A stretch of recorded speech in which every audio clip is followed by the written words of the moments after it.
Delhi High Court on Monday adjourned hearing in the bail pleas filed by Umar Khalid, Sharjeel Imam and other accused persons in connection with the UAPA case alleging a larger conspiracy related to the 2020 Northeast Delhi riots. Now, the next date of hearing in the bail plea is November 25. What is the case against Umar Khalid? Let's have a look.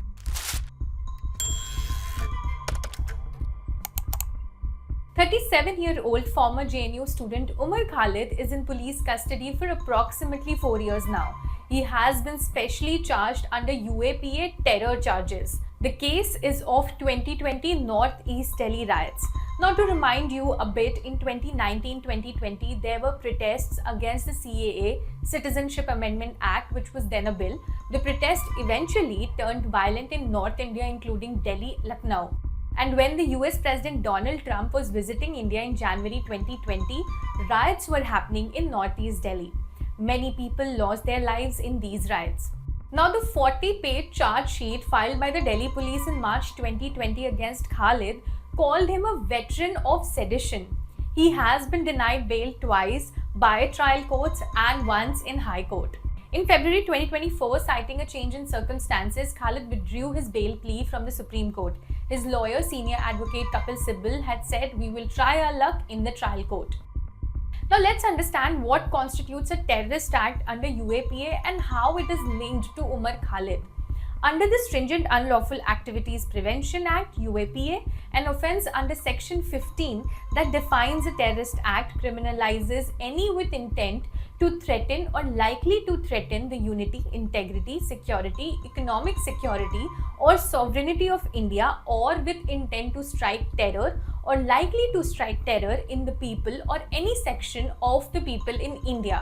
However, provision qualifies that striking terror is by use of bombs, dynamite or other explosive substances or inflammable substances or firearms or any other means.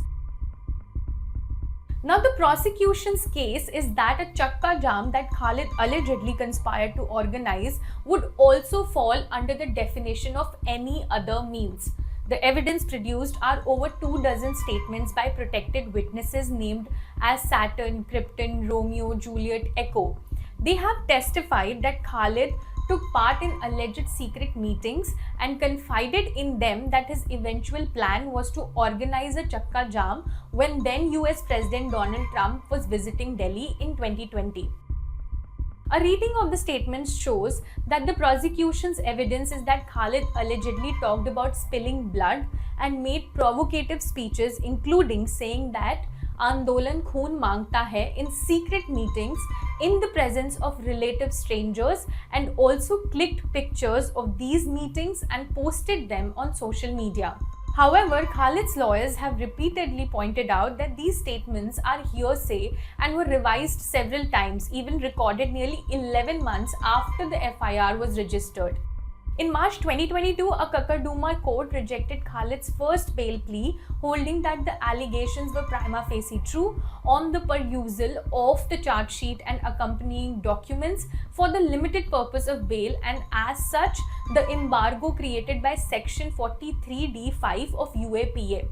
Now, Section 43D5 is a restrictive bail provision under UAPA where courts are barred from granting bail unless they can determine that the allegations are prima facie untrue.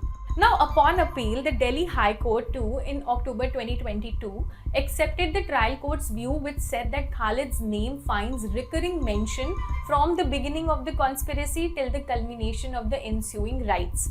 Admittedly, he was a member of the WhatsApp group of Muslim students of JNU and participated in various meetings at Jantar Mantar, Jangpura office, Shaheen Bagh, Silampur, Jafrabad and Indian Social Institute on various dates. He referred to the visit of the President of USA to India in his Amravati speech as well. The court said, and I quote, "The cumulative statement of the protected witnesses indicates the presence and active involvement of the appellant in the protests engineered against the CAA NRC." Also, the state's version is accepted by courts even on circumstantial evidence against Khalid. Now, what this means? Well, for example, Khalid was not in Delhi when the riots took place, but in Amravati in Maharashtra. However, this, the Delhi police argued, creates a perfect alibi for himself while being a silent whisper in organizing protests and a chakka jam in mixed neighborhoods in Delhi. Now, for example, a statement by a protected witness, Echo, states that Khalid allegedly said chakka jam hi aakhri rasta hai, खून बहाना पड़ेगा. Now, meanwhile, there are pleas before the Supreme Court challenging the wide ambit of how Section 15 of the UAPA is interpreted. The court will have to define what constitutes striking terror by any other means. Now, Khalid's counsel told the Delhi High Court in June this year that these statements were not followed by any recovery of weapons or literature to show that he was associated with an unlawful banned terror organization. For more updates and stories like this, keep watching the Indian Express.